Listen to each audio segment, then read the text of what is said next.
Welcome back to Mr. Cursed.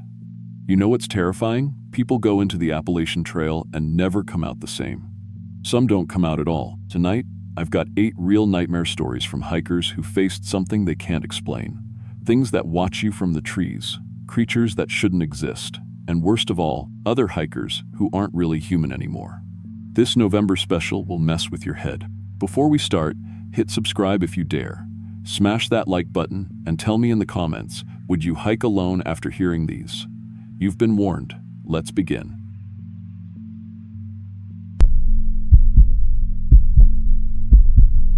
I'm 19 years old, and 3 weeks ago I was just another college dropout working part-time at Kroger, dealing with the usual drama of a messy breakup and trying to figure out what to do with my life. My name's Maya, and I'd been living back home with my parents in Richmond after things fell apart with my boyfriend and my classes.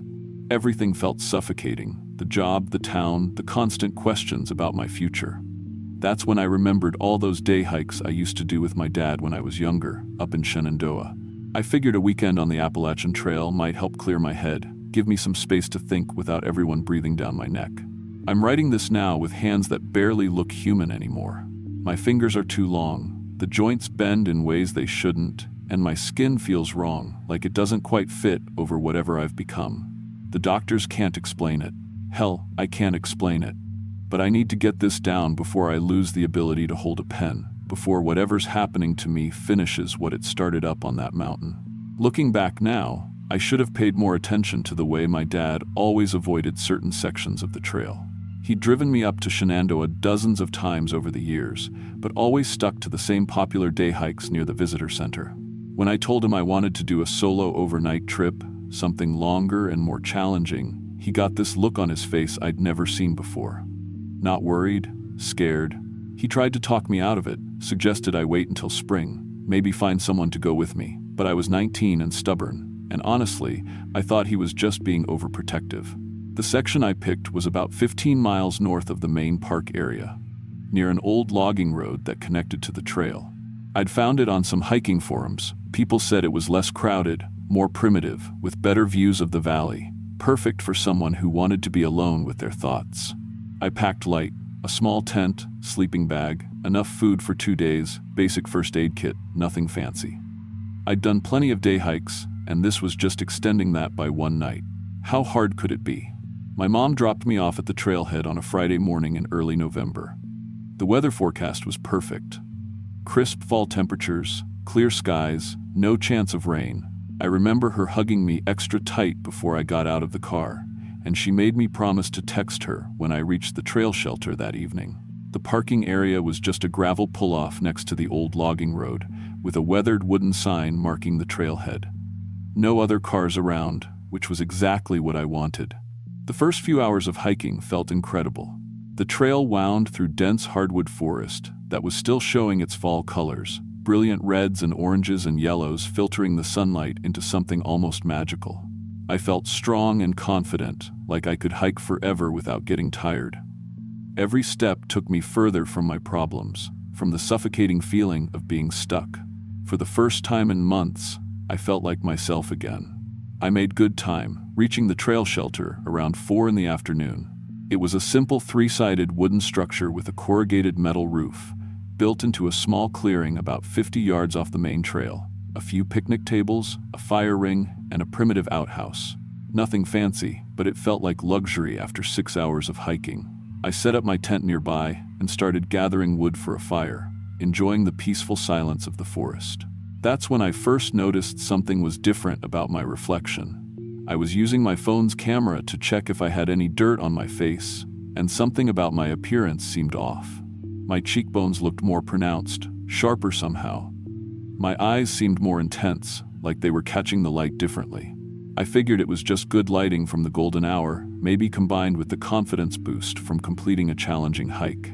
I looked healthy, strong, more alive than I'd felt in months. But as evening approached, my appetite completely disappeared. I'd brought trail mix, energy bars, even a freeze-dried meal I was looking forward to trying, but the smell of food made me feel sick. Everything tasted metallic, like I was sucking on pennies. I forced myself to eat a few bites of granola, but even that made my stomach turn.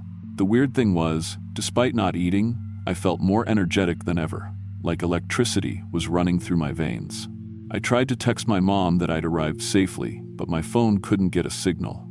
That wasn't unusual for this part of the mountains, so I wasn't too concerned. I'd call her when I got back to the car the next day. Instead, I built up the fire and settled in to enjoy the solitude. The forest was incredibly quiet, no birds singing, no insects buzzing, just the occasional pop and crackle from the burning wood. If I'm being honest, the silence was a little unnerving, but I figured it was just the season. November wasn't exactly prime time for wildlife activity. Around midnight, I woke up feeling restless. I'd been having vivid, strange dreams that I couldn't quite remember, but they left me feeling agitated and wide awake. I crawled out of my tent to add some wood to the dying fire, and that's when I realized I could see perfectly in the complete darkness. Not just the dim shapes you'd normally make out on a clear night, but actual details. The texture of bark on distant trees, a spider building its web 20 feet away, even the individual needles on pine branches. That should have terrified me, but instead it felt natural, like I'd always been able to see this clearly at night. I walked to the edge of the clearing and looked out into the forest, amazed by how sharp and detailed everything appeared. Every sound was crystal clear too. I could hear mice breathing in their nests 50 yards away, the subtle creaking of tree branches moving in wind I couldn't feel, even what sounded like other hikers at a distant campsite miles away. The smell of those distant hikers made my mouth water in a way that terrified the rational part of my mind. Rich, warm, alive, like the most appetizing thing I'd ever encountered. I found myself studying the direction the scent was coming from, calculating distances, thinking about how easy it would be to move through the forest without making a sound. My body seemed to know instinctively how to avoid every twig, every dry leaf that might give me away. I forced myself back into the tent, but sleep was impossible. I lay there listening to the forest, my enhanced senses picking up every tiny sound and movement in a radius that seemed to expand by the hour. Part of me was fascinated by these new abilities, but a growing part was screaming that something was fundamentally wrong. Normal people didn't develop night vision overnight. Normal people didn't suddenly lose their appetite for regular food while craving things they couldn't quite identify. When morning came, I caught my reflection in a stream while refilling my water bottle and nearly screamed. My face was gaunt and angular, like I'd lost 20 pounds overnight. My teeth looked sharper when I opened my mouth, and my skin had a grayish tint that made me look sick or dead. Most disturbing were my fingernails. They'd grown at least 2 inches during the night, and come to sharp points that looked more like claws than anything human. I tried to call my mom using my phone, desperate to hear a familiar voice. But when I spoke, the sound that came out was a raspy growl she wouldn't have been able to understand even if the call had gone through. I was changing into something that definitely wasn't human, and it was happening fast. The logical part of my mind was trying to find explanations. Food poisoning, maybe, or some kind of allergic reaction to something I'd encountered on the trail. But deep down, I knew this was beyond anything medical science could explain. I was becoming something else, and I had to get off the trail before I hurt someone. But packing my gear was almost impossible. My new claws shredded everything I touched, the tent fabric, my sleeping bag, even the straps on my backpack. I had to move carefully, deliberately, fighting against instincts that felt alien and predatory. Every movement wanted to be graceful and silent, like I was hunting something. By the time I reached the parking area, I looked like a completely different creature. My limbs had elongated. My spine curved differently. My head tilted at angles that should have been impossible. When other hikers passed me on the trail, they backed away instinctively, their eyes wide with a fear they couldn't quite explain. One older woman whispered to her husband that I smelled like a wet animal, and I realized they were right. My scent had changed along with everything else. I managed to drive home, though gripping the steering wheel was difficult with my transformed hands. I told my parents I'd gotten sick on the trail, caught some kind of bug, and locked myself in my room. That was 3 weeks ago, and the changes have only gotten worse. I sleep during the day and prowl the house at night. Raw meat is the only thing that appeals to me anymore, and even then, I find myself craving something fresher, something that fights back. The doctors my parents took me to can't find anything wrong. Blood tests, x-rays, even an MRI SPE, everything comes back normal, even though I clearly look like something that shouldn't exist. They've started talking about psychological causes, stress-related disorders, maybe some kind of body dysmorphia triggered by my breakup and dropping out of school. But I know what happened to me up on that mountain. I became something that hunts humans, something that's growing stronger and more predatory every day. I'm writing this as a warning, I guess, though I'm not sure anyone will believe it. There are places in those mountains where normal rules don't apply, where spending even one night can change you into something that shouldn't exist. I don't go outside during the day anymore. The sunlight hurts my eyes, and I can feel people's fear when they look at me. At night, though, I stand at my bedroom window and look toward the mountains, feeling a pull I can barely resist. Something up there is calling me home, and I'm not sure how much longer I can fight it. If you're planning to hike that section of the Appalachian Trail near the old logging roads north of Shenandoah, don't. Find somewhere else to clear your head, somewhere with more people around, somewhere that doesn't feel like it's watching you back. Because whatever changed me is still out there, waiting for the next person who thinks they need to get away from it all. I still don't know if I made it off the trail before I hurt someone. Sometimes I have gaps in my memory from that last day, hours I can't account for. I hope I got out in time, but honestly, I'm not sure. And that might be the most terrifying part of all.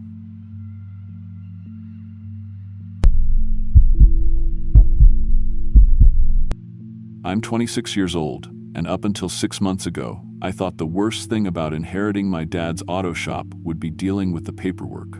Dad had a massive heart attack last November while I was under the hood of a '98 Chevy, and by the time I got to the hospital, he was already gone. He'd been planning to retire soon anyway, always talking about how he was ready to pass the torch to me, but I figured he meant the business. Turns out, there was a lot more to that torch than I ever imagined. Dad and I had been close, but he was the kind of man who kept things to himself. Grew up in these West Virginia mountains, worked with his hands his whole life, and never talked much about feelings or family history. After the funeral, I spent weeks going through his things, trying to figure out how to keep the shop running and what to do with a lifetime of accumulated stuff. That's when I found the letter in his desk drawer, sealed in an envelope with my name written in his careful handwriting. Inside was 3 pages of the most detailed explanation my father had ever given me about anything. The letter started simple enough. Instructions about some family land I'd inherited that I'd never even heard of, and something about responsibilities that come with being the last Hartwell man. But then it got weird. Dad wrote about hiking sections of the Appalachian Trail every November for 30 years, which I knew was true. He'd disappear for a long weekend every year around Thanksgiving, always alone, always tight-lipped about where exactly he was going. Mom used to joke that it was his mountain meditation time, but she never questioned it much. Turns out it wasn't meditation at all. The letter included GPS coordinates for somewhere in the Virginia mountains, along with a warning that made my hands shake when I read it. If our family stops maintaining the agreement, innocent people will die. I know how this sounds, Tommy, but you'll understand when you get there. The cabin has been in our family for over a century, and what we do there is more important than anything else we'll ever do with our lives. I read that letter probably 50 times over the next few weeks, trying to make sense of it. Dad had always been the most practical, no-nonsense person I knew. He fixed cars, paid his taxes, went to church on Sundays, and never talked about anything stranger than the weather. The idea that he'd been keeping some kind of supernatural family secret seemed impossible, but the coordinates were real, and something in the tone of his writing convinced me he wasn't having some kind of breakdown when he wrote it. I decided to drive up to Virginia that following weekend, figuring maybe Dad had left some money hidden or had been maintaining a family cabin I could sell.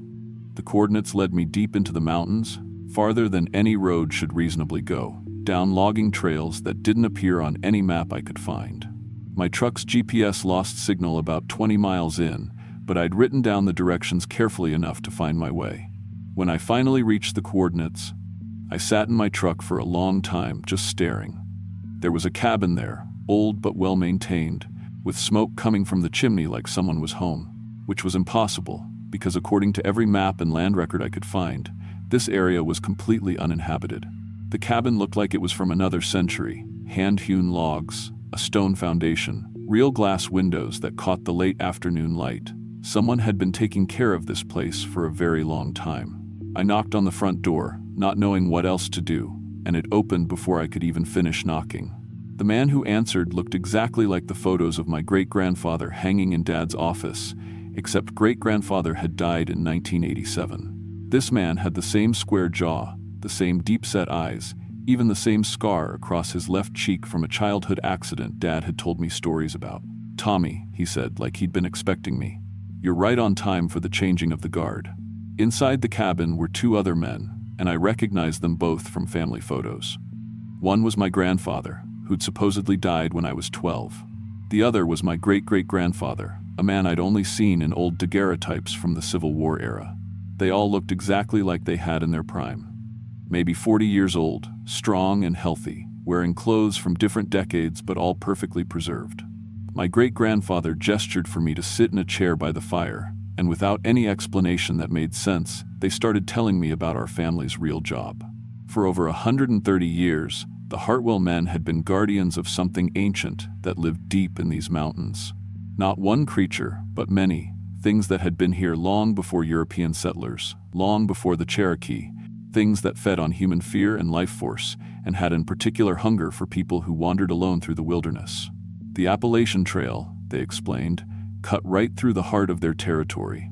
Every year, thousands of hikers passed within miles of places where these entities slept and fed, and without the barriers our family maintained, those hikers would become prey.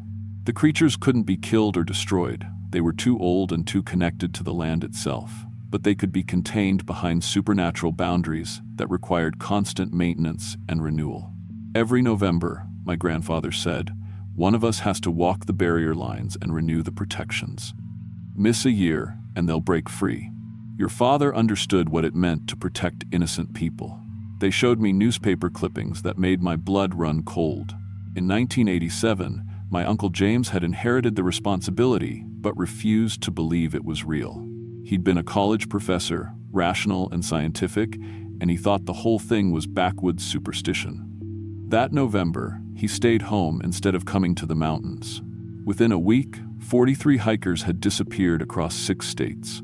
Rescue teams found shredded gear, evidence of attacks by something that wasn't any known animal, and in some cases, bodies that had been drained of blood in ways that made no medical sense.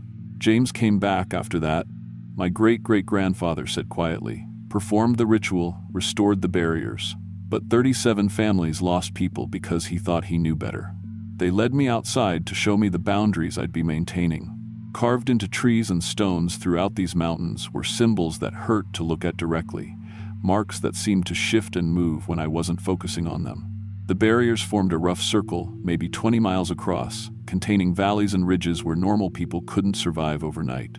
Inside that circle, the air felt different, thicker, older, like breathing the breath of something massive and sleeping. The ritual is simple, my great-grandfather explained, but accepting it changes you permanently. Once you take on the responsibility, you age differently. You'll live between the human world and the spirit world. You can return to your normal life, keep running the shop, have relationships, do whatever you want, but the mountains will always call you back, and you'll always be connected to this place. He pointed to the other men. We've been doing this rotation for decades. 1 month a year, we maintain the barriers and keep watch. The rest of the time, we live our lives. But if you refuse, if you walk away, every hiker death from this point forward will be on your conscience. I thought about all the families who'd lose loved ones if I said no. Parents waiting for children to return from hiking trips that would never end. College students who'd disappear without a trace. Elderly couples celebrating retirement with a nature walk they'd never finish. My uncle's decision in 1987 had resulted in 43 deaths in a single week, and the trail was busier now than it had ever been. Standing there in the growing darkness, listening to sounds from deeper in the mountains that didn't match any animal I knew, I understood why Dad had never talked about this. How do you explain to your family that you're responsible for protecting strangers from monsters that shouldn't exist? How do you tell your wife that you have to disappear into the mountains every November to perform a ritual that keeps ancient horrors contained? I accepted the responsibility that night, knowing I was trading my normal future for the lives of thousands of people I'd never meet. The ritual itself was unlike anything I could have imagined, walking the boundary lines while speaking words in a language that predated human speech, touching the carved symbols and feeling them respond to my presence, sensing the things contained within those boundaries, stirring and testing the renewed protections. When it was finished, I could feel the change in myself immediately. Colors looked different, sounds carried meanings they'd never had before, and I could sense the presence of the entities even when they were miles away. I wasn't entirely human anymore, but I wasn't something else either. I was a guardian, connected to this land and responsible for its ancient prisoners. I've been doing this for 6 months now. During the day, I run Dad's auto shop like nothing's changed. I date, I hang out with friends, I fix carburetors and change oil and live a completely normal life. But every November, I come back to these mountains. I walk the barriers, renew the protections, and keep the ancient hunger contained. The other men help me understand what I've become, and in return, I help maintain a secret that's kept thousands of people alive. People ask me sometimes why I seem different since Dad died, why I'm more serious, why I don't talk about the future the way I used to. I tell them grief changes a person, which is true enough. What I don't tell them is that I've seen what happens when ordinary people encounter things that shouldn't exist, and I've accepted that my life's real purpose is making sure they never have to. Looking back, I understand why Dad never explained this until he was gone. Some responsibilities are too heavy to share while you're still carrying them. But every time I read about hikers completing the trail safely, every time I hear about families enjoying weekend camping trips in these mountains, I know that what we do here matters. The cost is my normal life, but the alternative is innocent people dying horrible deaths because I was too selfish to accept my family's burden. I still run the auto shop. I still live in the same house Dad left me. But I'm not the same person who found that letter 6 months ago, and I never will be again. Some prices are worth paying, even when they cost you everything you thought your life would be.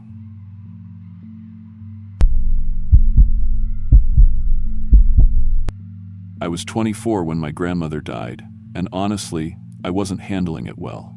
She'd raised me after my parents passed in a car wreck when I was 12, and losing her felt like losing my last real connection to family. I was working double shifts at this highway diner outside Harrisburg, serving truckers and travelers who never remembered my face, and the grief was eating me alive.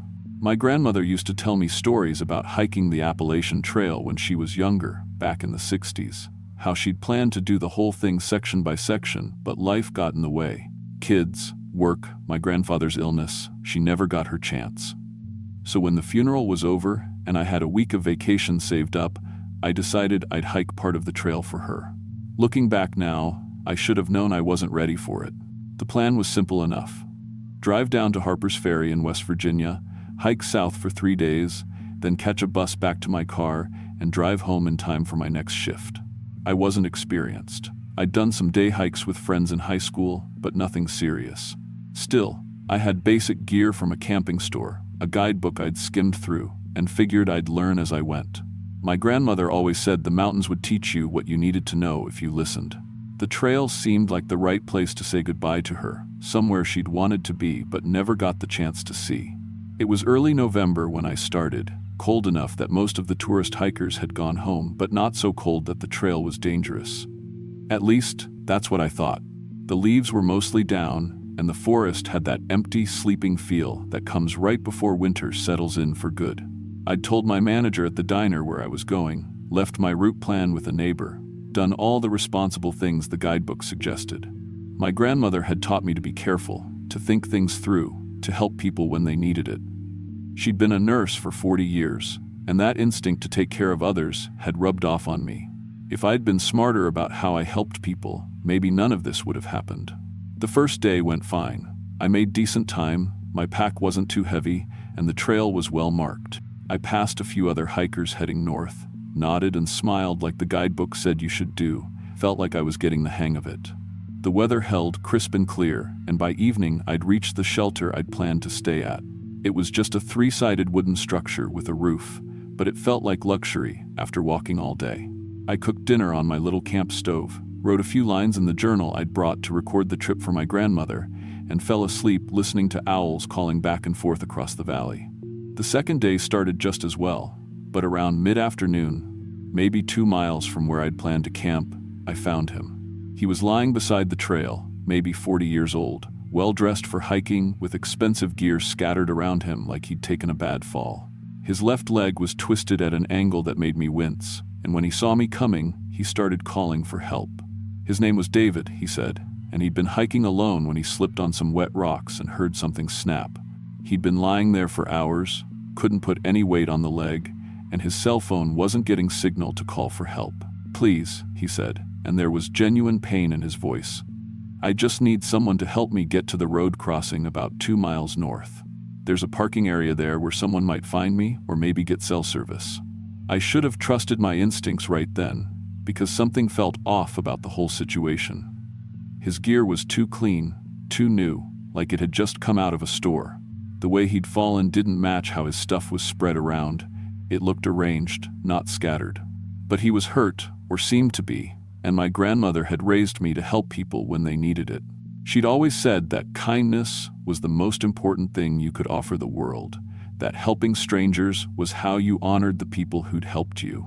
So I helped him pack his gear and got him on his feet.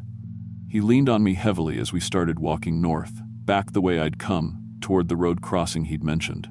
At first, everything seemed normal enough. He thanked me repeatedly, told me how lucky he was that I'd come along, asked about where I was from and what had brought me to the trail. I told him about my grandmother, about hiking in her memory, and he listened with what seemed like genuine sympathy. But as we walked, the questions got stranger. "Are you hiking alone?" he asked, and when I said yes, he wanted to know if anyone was expecting me back at a specific time. Did I have a detailed itinerary?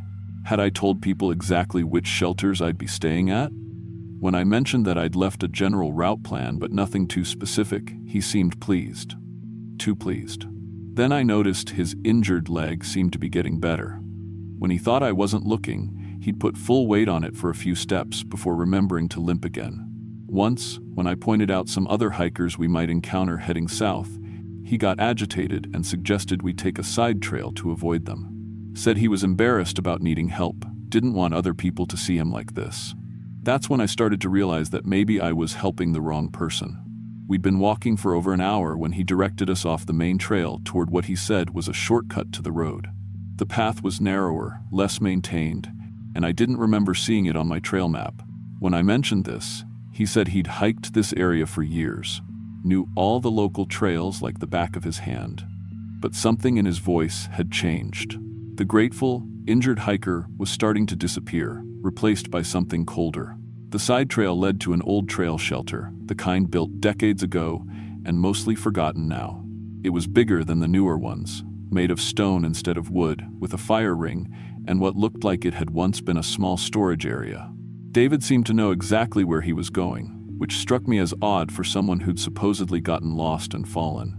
"This is perfect," he said, and suddenly his limp was completely gone. "We can rest here for a while." That's when he grabbed my pack. Before I could react, he'd unzipped it and dumped everything out onto the shelter floor.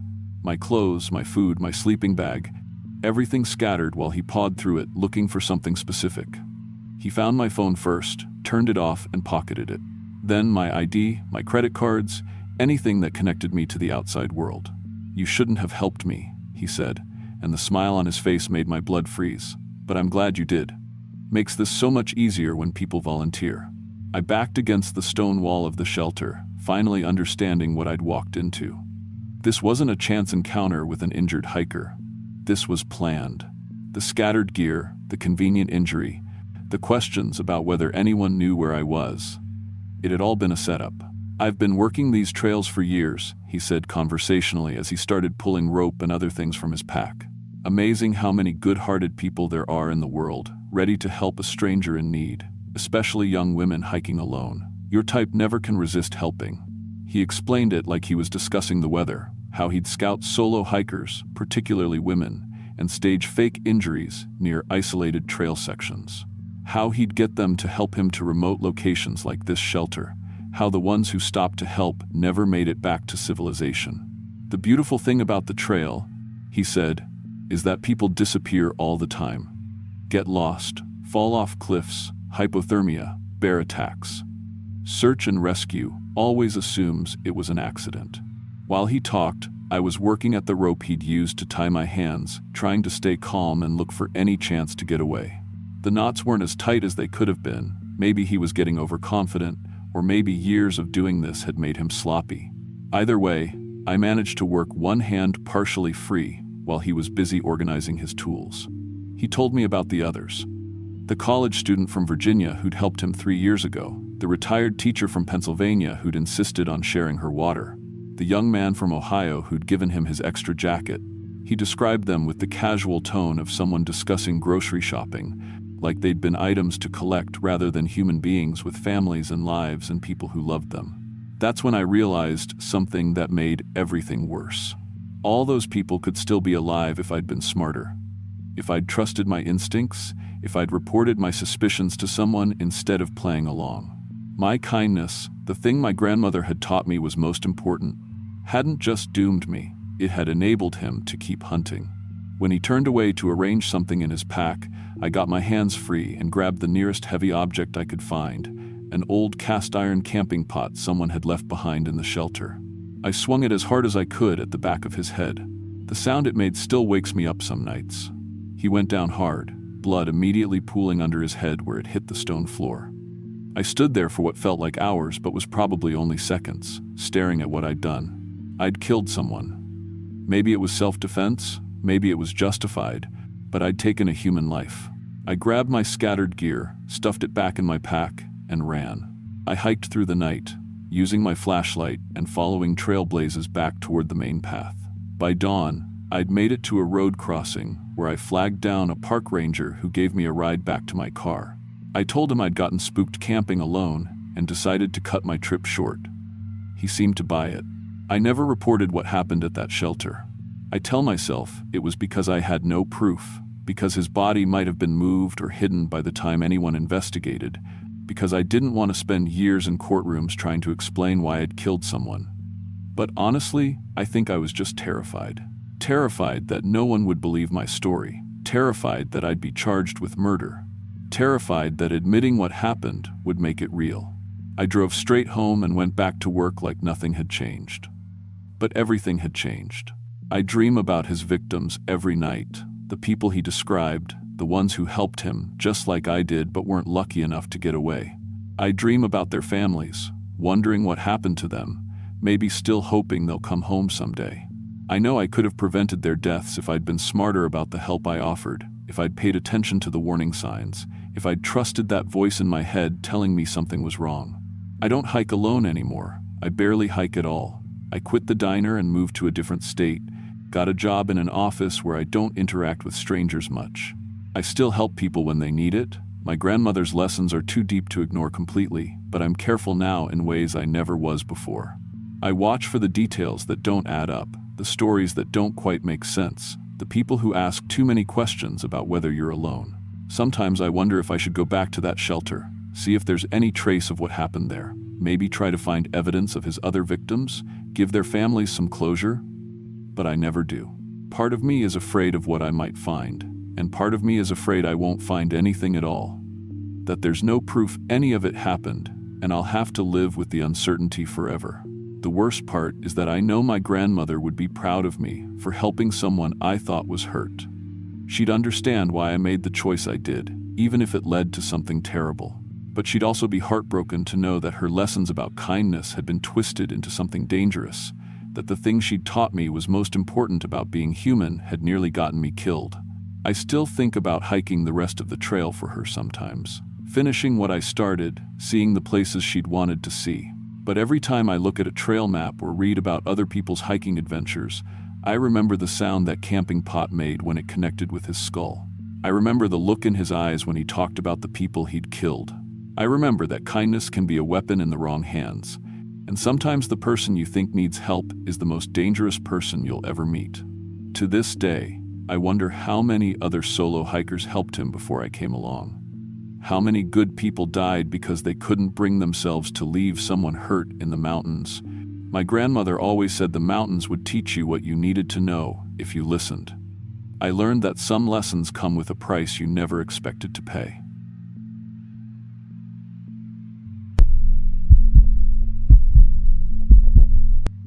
I was 20 when my car broke down on a mountain road in rural Virginia, and I ended up trapped in something that shouldn't exist. I was delivering pizzas at the time, trying to save up money for community college, and honestly, I thought the worst thing that could happen was getting a cold pizza complaint. I had no idea I was about to become part of something that defied every law of physics I thought I understood. The whole thing started because I was trying to be smart about my delivery route.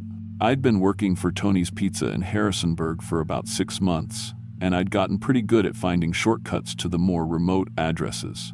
That night, I had a delivery way out in the mountains, some cabin that was supposed to be about 45 minutes from town. The GPS was giving me this long, winding route that would have taken over an hour, but I knew there was a smaller mountain road that cut right through the area. I'd driven it a few times during the day, and it usually saved me 20 minutes easy. Looking back now, I should have stuck to the main roads, but when you're making $8 an hour plus tips, every minute counts. The delivery was already running late because the kitchen had messed up the order twice, and I knew the customer was probably getting impatient. So I took the shortcut. The road was one of those narrow mountain routes that twisted through thick forest, the kind where you can't see more than 50 feet ahead because of all the curves. It was getting dark, maybe around 8:30, and my headlights were cutting through patches of fog that had started rolling in between the trees. Everything was normal until my engine just stopped. No warning, no weird noises, nothing. One second I was cruising along at about 30 miles per hour, and the next second the engine died completely. The steering wheel locked up, and I had to fight to get the car over to what passed for a shoulder on that narrow road. I sat there for a minute, trying to figure out what had happened. The car was old, a beat-up Honda Civic with about 180,000 miles on it, but it had been running fine all day. I tried turning the key a few times, but nothing happened, not even a click. The radio was dead, the dash lights were out, everything electronic was just gone. I popped the hood and used my phone's flashlight to look at the engine, but honestly, I didn't know enough about cars to diagnose anything serious. Everything looked normal to me. No obvious leaks or broken parts or anything like that. The real problem was my phone. I had maybe 1 bar of signal, and even that kept flickering in and out. I tried calling my boss to let him know what was happening, but the call wouldn't go through.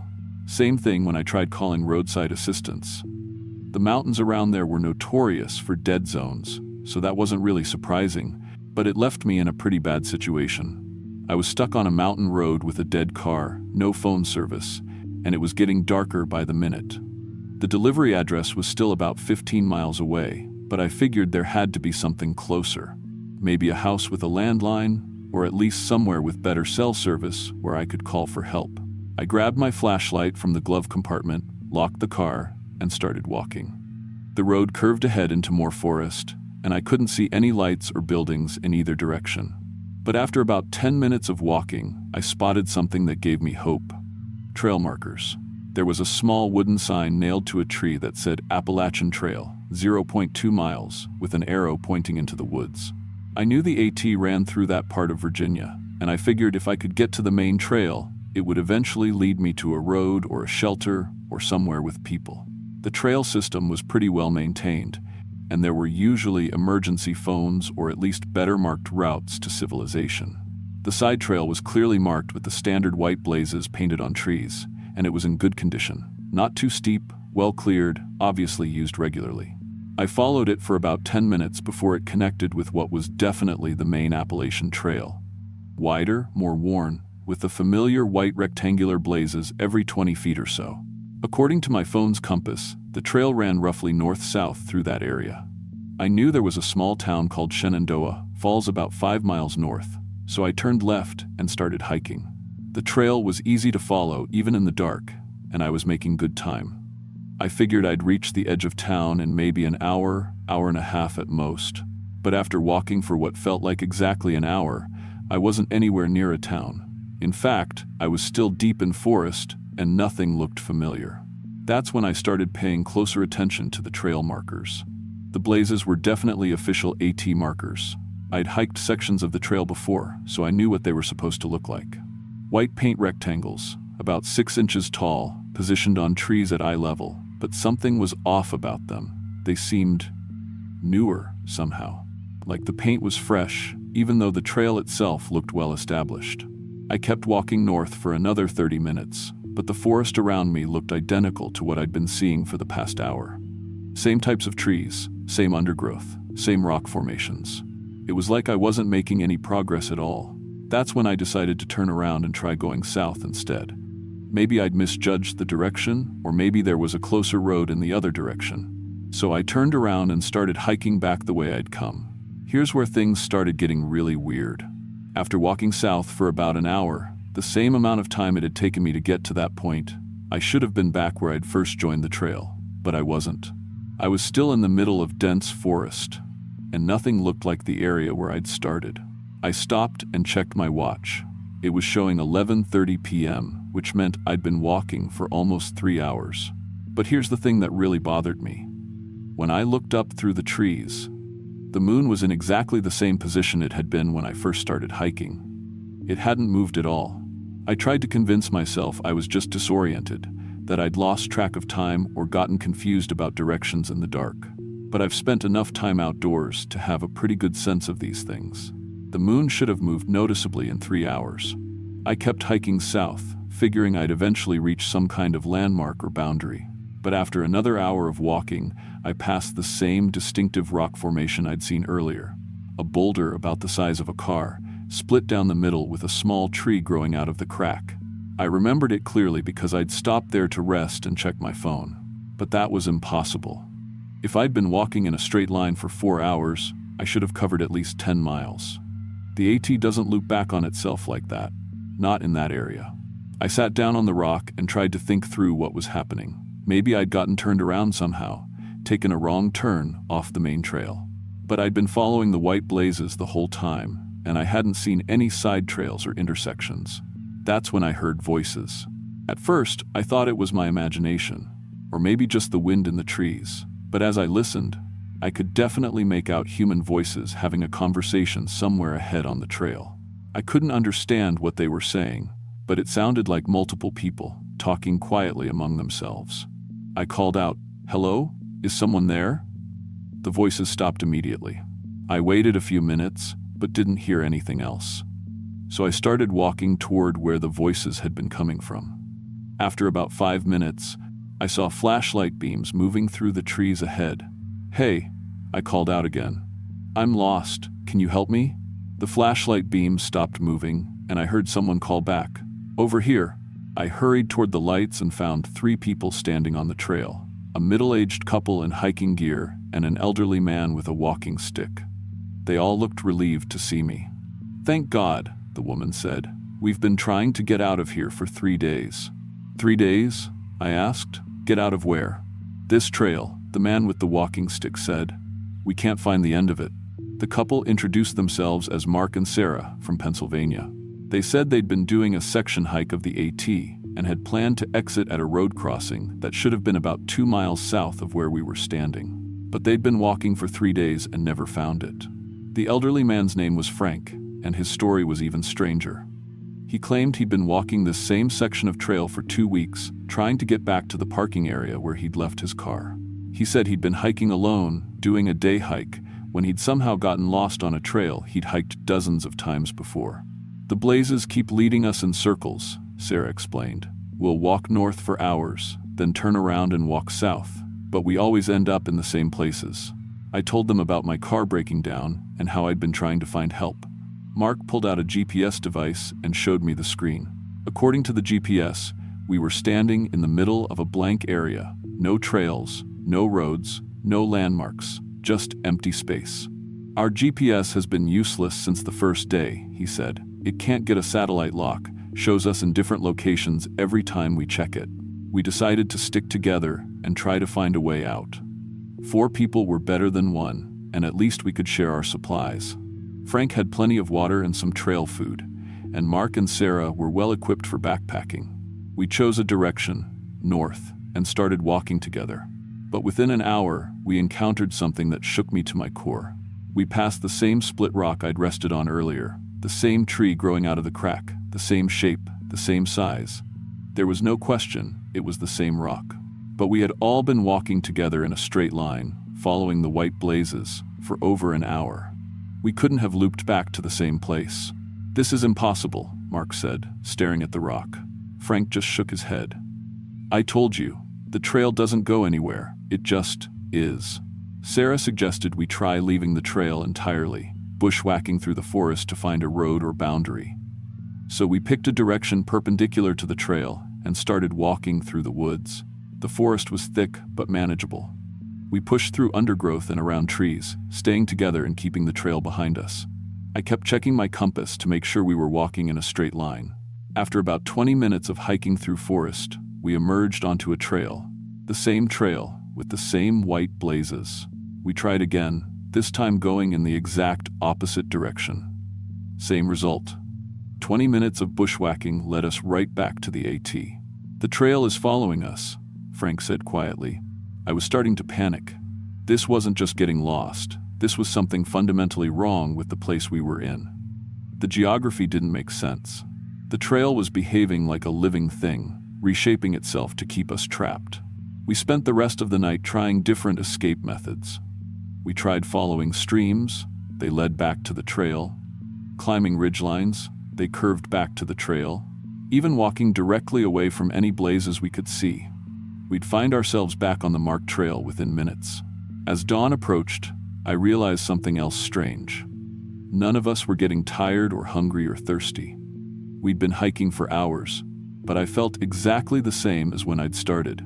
My water bottle never seemed to empty, and the granola bar in my pocket was still whole even though I was sure I'd eaten it earlier. "Time isn't working right here," Sarah whispered. She was right. My watch showed different times every time I looked at it, and the sun, when I could glimpse it through the trees, never seemed to move across the sky. As we kept walking, we encountered more people. A young couple from Maryland who'd been trapped for 6 days, a solo hiker from Ohio who claimed he'd been walking the same trail section for a month, a group of college students who said they'd been trying to reach their campsite for over a week. They all told the same story. They'd entered the trail system normally, following established routes, but the trail had somehow captured them. No matter which direction they walked, no matter how they tried to navigate, they always ended up in the same endless loop of forest. Some of the people had been there so long they'd given up trying to escape. They'd formed a weird community, sharing supplies that never seemed to run out, sleeping on the trail, accepting their situation as some kind of permanent reality. "The trail takes care of us," one woman explained. "We don't age here, we don't get sick, we don't really need much food or water. It's like we're preserved." But I wasn't ready to accept that. I couldn't spend the rest of my life walking in circles on a trail that existed outside normal space and time. I started paying closer attention to the blazes themselves. Most of them looked normal, but occasionally I'd spot one that seemed slightly different. Not in shape or size, but in the way the paint reflected light. Like it was made of a different material or painted at a different time. I began marking these anomalous blazes in my mind, trying to figure out if there was a pattern. After several hours of observation, I noticed something interesting. The strange blazes always appeared just before the trail would curve or redirect us back toward the areas we'd already covered. Late on what I think was my second day in the trail system, I found a blaze that looked completely wrong. Instead of the standard white rectangle, it was slightly blue tinted, and when I touched it, the paint felt warm. I decided to try something different. Instead of following the trail past this blaze, I walked directly toward the tree it was painted on, then past it into the forest beyond.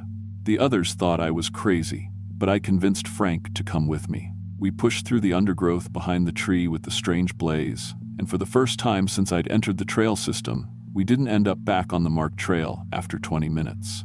We found ourselves in a different kind of forest, older, with bigger trees and less undergrowth. And after about 30 minutes of walking, we saw something amazing. A road. Not the mountain road where I'd left my car, but a paved highway with actual traffic. Frank started crying when he saw the first car drive by. We flagged down a pickup truck, and the driver, a local guy who knew the area well, was completely confused by our story. According to him, there was no official Appalachian Trail access point anywhere near where we'd emerged from the forest. The nearest AT crossing was more than 20 miles away. He drove us to town, where I was able to call for help with my car. When the tow truck driver found my Honda, it started up immediately, like nothing had ever been wrong with it. All the electronics worked fine. I never went back to look for the trail where I'd been trapped. I'm 31 now, and I've moved away from Virginia entirely. I work in an office in Ohio, and I don't spend much time outdoors anymore. But sometimes I wonder about the other people who were trapped there. Are they still walking that endless trail? Are new hikers getting captured every week? And what exactly was that place? Some kind of dimensional anomaly or something else entirely? I've done some research on missing hikers in that area, and there are definitely unexplained disappearances. People who entered the trail system normally and were never seen again, despite extensive search efforts. Whatever you do, if you're ever hiking in rural Virginia and you notice trail blazes that look slightly off, different color, wrong texture, painted in impossible locations, don't follow them. Some routes never lead back to the world you came from.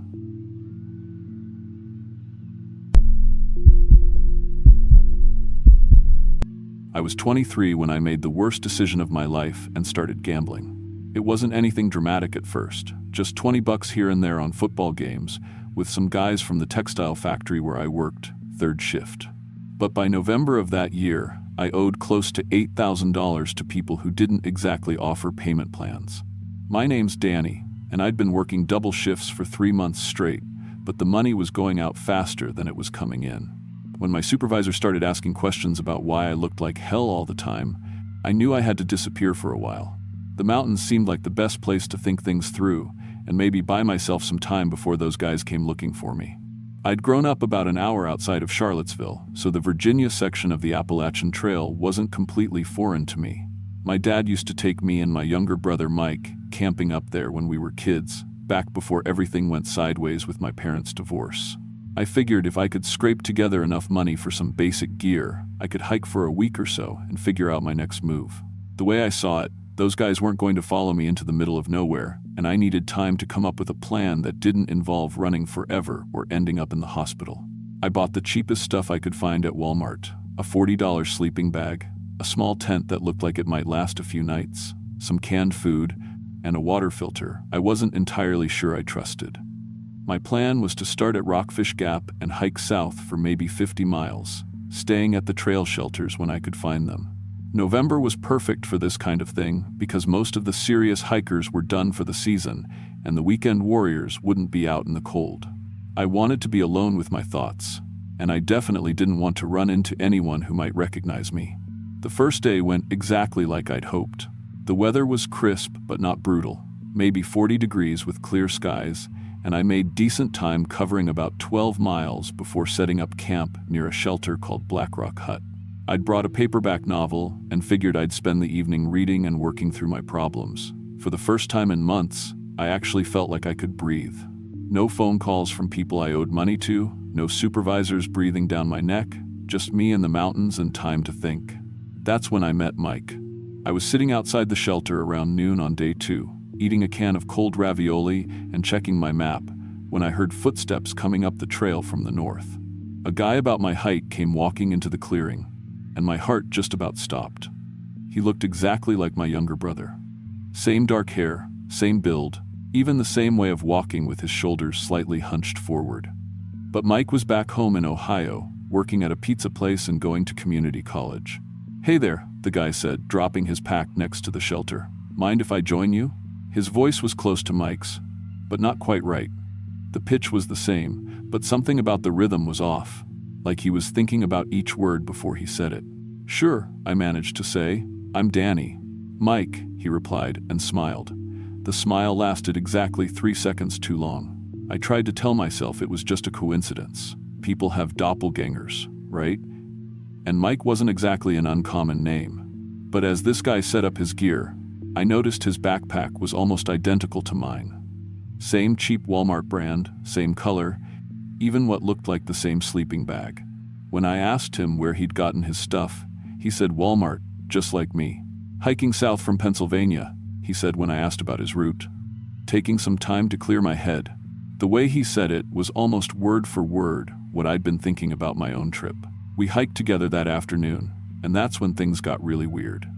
As we walked, Mike started mentioning things about my childhood that only my real brother would know. He talked about our old dog Rex, a German Shepherd mix we'd had when I was in middle school. He mentioned the treehouse our dad had built in the backyard, and even knew about the scar on my left knee from when I'd fallen off my bike at age 9. "Remember how scared you were of that scar getting infected?" he said, glancing down at my knee. "You made Mom put 3 different kinds of ointment on it every day for 2 weeks. That was true.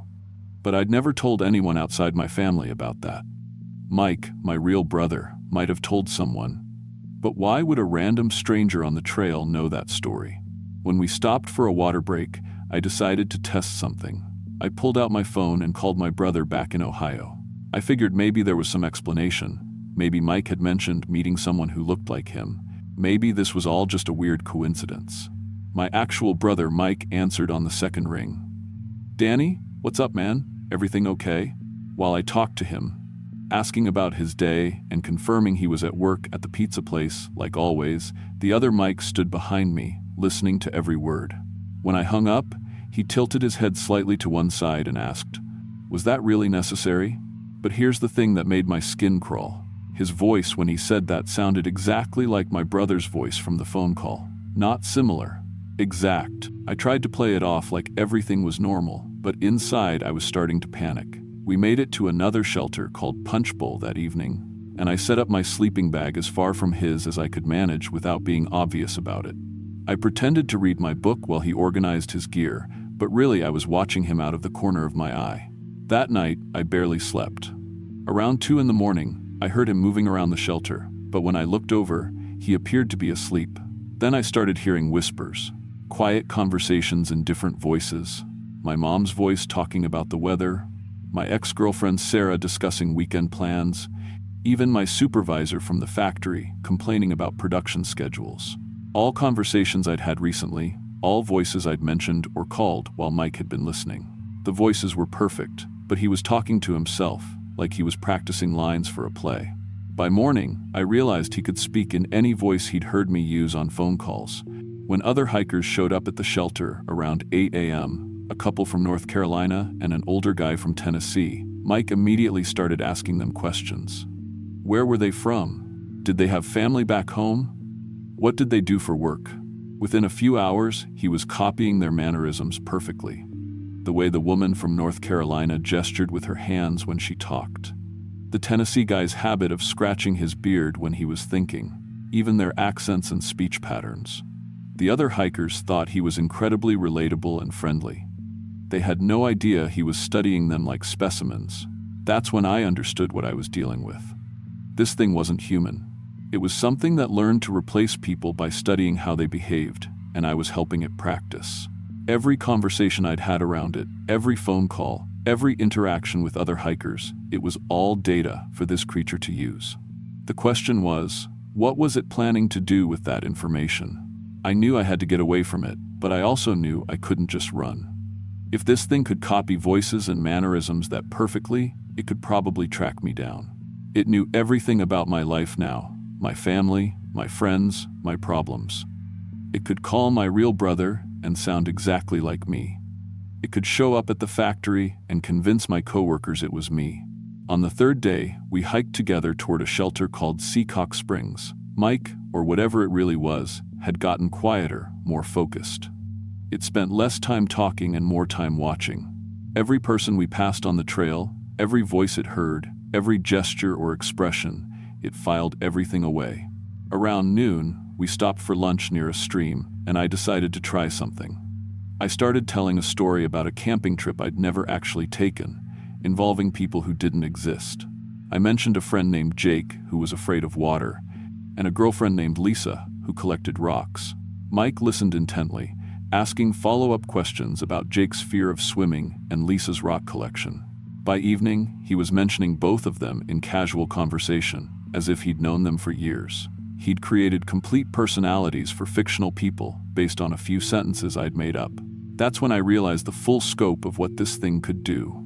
It wasn't just copying people it met, it was building an entire database of human behavior that it could use to create convincing personalities from scratch. It could become anyone, real or fictional, as long as it had enough behavioral data to work with. That night at Seacock Springs, I lay in my sleeping bag planning my escape. I couldn't just hike out normally. It would follow me and probably figure out what I was doing. I needed to get enough distance between us that it couldn't track me, and I needed to do it without making it suspicious. Around 3 in the morning, I heard it testing voices again. But this time, it wasn't just practicing the people we'd met. It was creating new voices, combinations of different people's speech patterns and mannerisms. It was evolving, becoming more sophisticated in its mimicry. I heard my own voice coming from its direction, not just similar, my exact voice, saying things I'd never said. "I think I'll stay in these mountains forever," my voice whispered. "I think I'll bring my family up here to visit." The creature was planning to replace me. I waited until just before dawn, when it finally seemed to settle into whatever passed for sleep for this thing. I packed my gear as quietly as I could and slipped out of the shelter. Instead of following the main trail, I headed straight down the mountain through the woods, using my phone's compass to navigate toward the nearest road. It was rough going, dense underbrush, steep terrain, no real path to follow. But I needed to put distance between myself and that creature before it woke up and realized I was gone. Every few minutes, I stopped and listened for sounds of pursuit, but the forest was completely silent. No birds, no insects, nothing. After about 2 hours of hiking through the woods, I finally heard something that made my blood freeze. My own voice, calling from somewhere behind me. "Danny, where are you? I'm worried about you." It was my voice, but the creature was using it. It had woken up and found me missing, and now it was hunting me. I started moving faster, crashing through branches and thorns, not caring about the noise anymore. The voice kept calling, sometimes sounding panicked, sometimes angry, sometimes pleading. "Danny, please come back. It's me, your brother." But it wasn't my brother. My real brother was safe in Ohio, and this thing was using his identity to try to lure me back. I reached a gravel road around noon and started running toward what I hoped was civilization. The voice behind me had stopped calling, but I didn't slow down until I saw a gas station about a mile down the road. The clerk there let me use the phone to call a taxi from Waynesboro, and I waited inside until it arrived. During the 40-minute ride back to where I'd parked my car, I called my real brother to make sure he was okay. He was confused about why I was checking on him, but he was fine. Safe at work, no weird encounters, no strange phone calls. It took me 3 days to work up the courage to drive back to the area where I'd left that thing. I wasn't going back on the trail. I just wanted to see if I could spot it from the road, maybe figure out what it was and where it had come from. But when I got to Rockfish Gap, there were 2 state police cars in the parking area. I talked to one of the officers and learned that a hiker had gone missing 3 days earlier. A young man named Mike, hiking alone from Pennsylvania. They'd found his abandoned gear at Seacock Springs Shelter, but no sign of him anywhere. The description they gave me matched the creature I'd encountered exactly. I never told them what I thought had happened to the real Mike. How could I? But I think that thing had been copying him long before it met me. It had studied him, learned his mannerisms, maybe even replaced him entirely, and I'd helped it practice becoming even more convincing. That was 7 years ago, and I still think about it every day. I paid off my gambling debts by selling everything I owned and moving back in with my parents for a year, working 3 jobs until I was clear. I've never gambled again, and I've never been hiking alone again either. Sometimes I wonder if that creature is still out there, still learning, still copying people it meets. And sometimes, when I get phone calls from family members or friends, I listen very carefully to make sure they sound exactly right. Because now I know that just because someone has the right voice doesn't mean they're the right person. I still live near Charlottesville, but I drive around those mountains now instead of through them. And I never, ever go camping alone.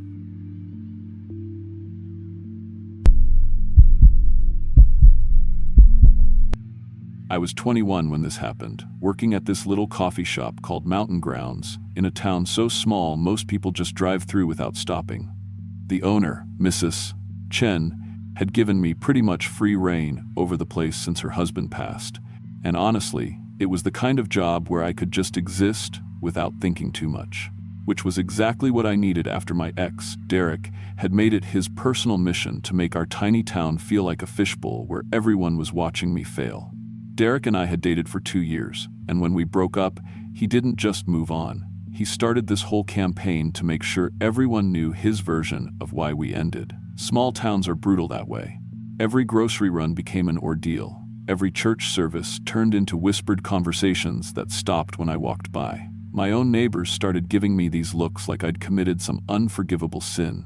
The whole thing was suffocating me. So when November rolled around and the coffee shop slowed down for the winter, I asked Mrs. Chen for a few days off. I'd been reading about the Appalachian Trail online, and there was this section in North Carolina that looked perfect for what I needed. 3 days of hiking through mountains where nobody knew my name or cared about my relationship drama. The trail guides all said it was beginner-friendly, just gentle ridges and well-marked paths. Nothing too challenging, which was good because I'd only done day hikes before. I remember packing my little blue backpack the night before I left, trying to keep everything light: water purification tablets, a sleeping bag Mrs. Chen had loaned me from her camping days, some energy bars, and my phone with one of those portable chargers. I'd downloaded offline maps and screenshots of the trail section, highlighting the shelters I could use each night. Everything looked straightforward, maybe 15 miles total spread over 3 days, following white blazes through what the descriptions called typical Blue Ridge terrain. The plan was simple: drive to the trailhead, park my beat-up Honda in the overnight lot, and just walk until my head cleared. Maybe by the time I got back, Derek would have found some other drama to focus on, and I could go back to being invisible in the coffee shop, which honestly sounded perfect. Looking back now, I should have paid more attention to why that particular trail section was so empty in the guidebook reviews. Most hiking forums had plenty of comments about nearby areas, but this stretch barely got mentioned. The few reviews that existed were weird. People talking about interesting terrain features, or mentioning they'd taken some unexpected detours. One guy wrote that it was definitely not what the maps showed, but I figured he'd just gotten turned around. Happens to inexperienced hikers all the time. I left town before dawn on a Thursday, driving through the mountains as the sun came up over ridges that looked exactly like the postcards in our coffee shop. The radio played this mix of country and classic rock that made me feel like I was finally doing something brave, something just for me. For the first time in months, nobody was watching me or judging my choices. I was just Riley, driving toward mountains I'd never seen, about to walk on trails where my problems couldn't follow. The trailhead parking lot was completely empty when I arrived around 8 a.m., which was exactly what I'd hoped for. Just gravel, a wooden information board with basic safety warnings, and the trail entrance marked by a simple brown post with white blazes painted on it. I sat in my car for a few minutes, double-checking my supplies and taking pictures of the trail maps to back up my phone downloads. Everything felt normal, organized, safe. The first few miles were perfect. Classic mountain forest with oak and maple trees still holding on to their last autumn leaves, the kind of scenery that makes you understand why people write songs about Appalachian mountains. The white blazes were easy to follow, painted on trees every 100 feet or so, and the trail itself was well maintained, with occasional wooden steps over creek crossings. I passed a few day hikers heading back toward the parking lot, and we did that polite nod thing that outdoorsy people do. Around mile 5, though, I started noticing something weird about the terrain. According to my map, I should have been following a gentle ridgeline that gradually climbed toward the first shelter. Instead, the trail kept leading me up steep sections that required actual scrambling over rocks. Not dangerous exactly, but definitely more challenging than anything the guidebooks had mentioned.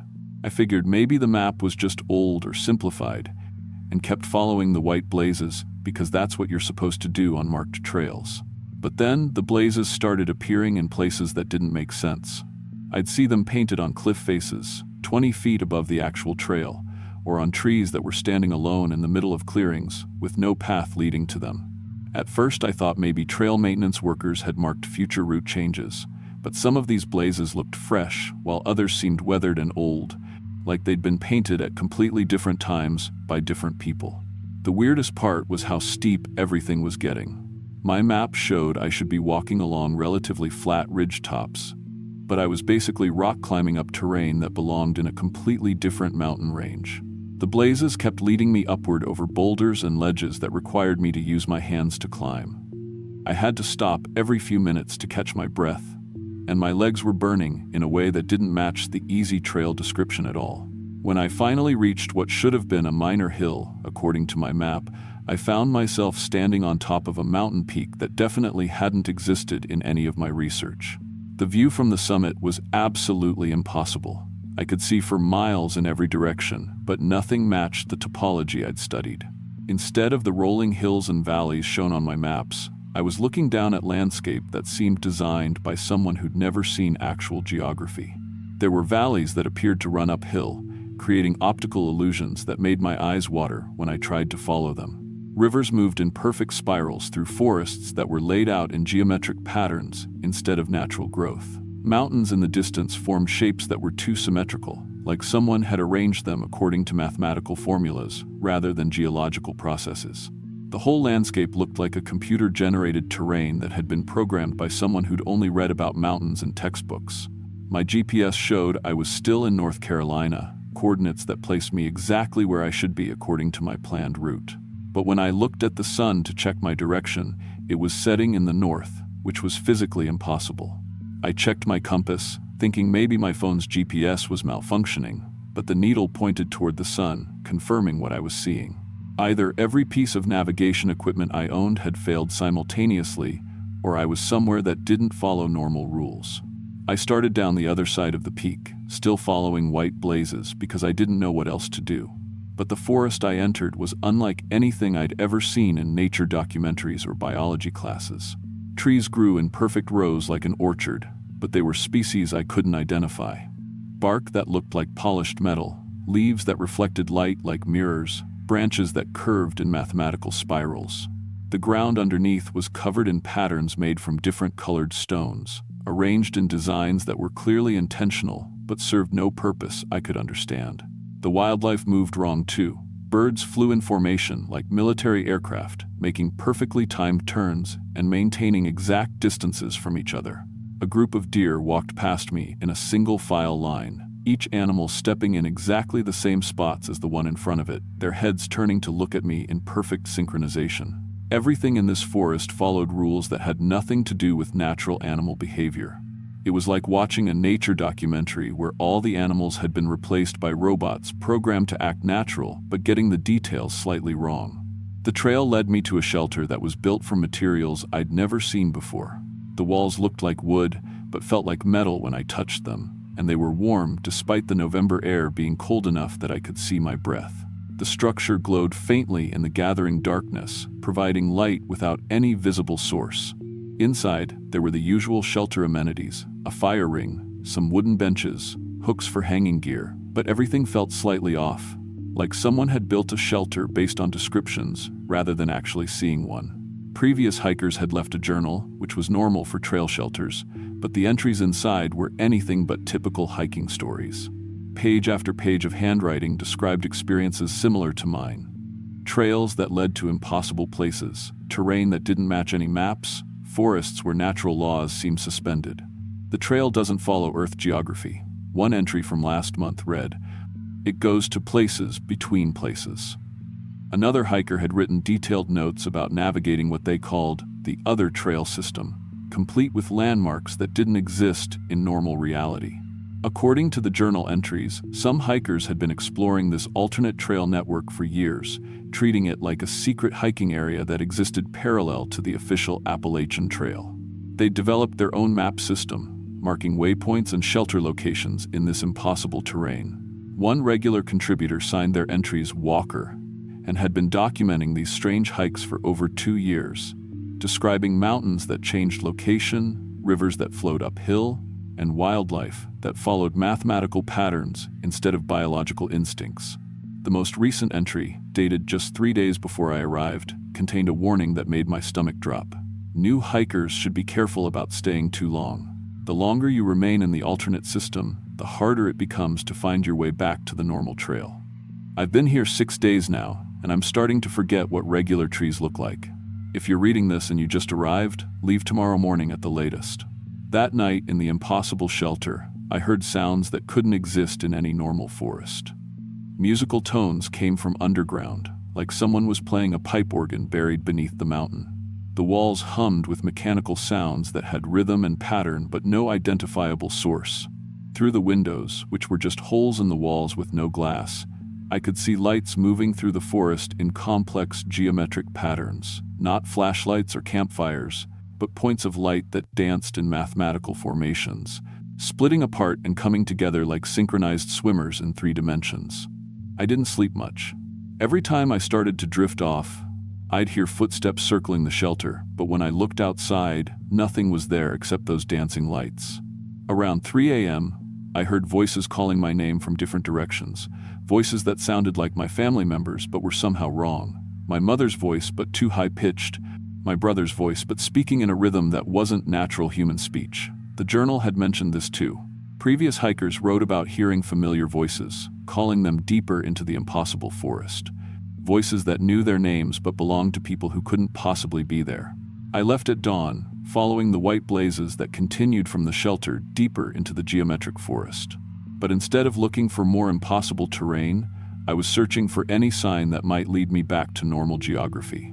The journal entries had mentioned that the alternate trail system had exit points, places where it connected back to the regular Appalachian Trail. But finding them required recognizing subtle changes in the environment that indicated reality was returning to normal.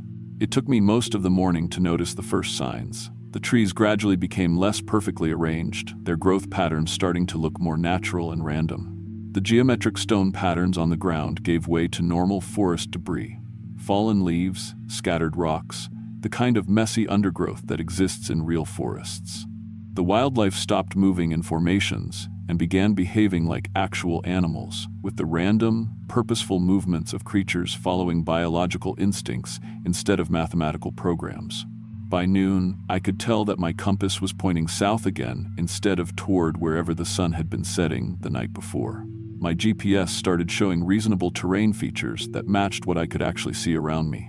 The white blazes were still there, but they were painted on normal trees in normal locations, marking a trail that followed sensible topography instead of impossible cliff faces. When I finally emerged back onto what I recognized as the real Appalachian Trail, I was maybe 2 miles from where I'd originally planned to spend my second night. According to my phone, I'd been walking for almost 10 hours, but I should have been able to cover that distance in under an hour on normal terrain. Time had worked differently in the alternate trail system, stretching and compressing in ways that didn't match normal hiking pace. I made it back to my car before sunset, cutting my 3-day trip short because I didn't trust that I wouldn't accidentally wander back into that impossible landscape. The drive home felt surreal. Everything looked exactly the same as when I'd left, but I felt like I'd been gone for weeks instead of 2 days. Normal mountains, normal trees, normal roads that followed logical routes between towns that existed on actual maps. Back at work, Mrs. Chen asked how my hiking trip went, and I told her it was nice, but that I'd decided to come back early. How do you explain that you'd accidentally wandered into a forest where physics worked differently, where trails led to places that couldn't exist, where time moved at the wrong speed and the sun set in the wrong direction? She probably would have thought I'd had a breakdown, which honestly might have been easier to believe than the truth. I still work at the coffee shop, but I don't hike alone anymore. Sometimes I dream about those geometric mountains and that impossible forest, and I wake up wondering if I actually made it back to the right reality, or if I'm still wandering through trails that lead to places between places. The strangest part is that I keep thinking about that journal, about all those hikers who'd been exploring the alternate trail system for years, and I wonder if they ever made it back to the normal world, or if they're still out there, walking through forests where trees grow in perfect rows and wildlife moves like programmable machines. To this day, I still check my compass when I'm driving through the mountains, just to make sure the sun is setting in the west where it belongs.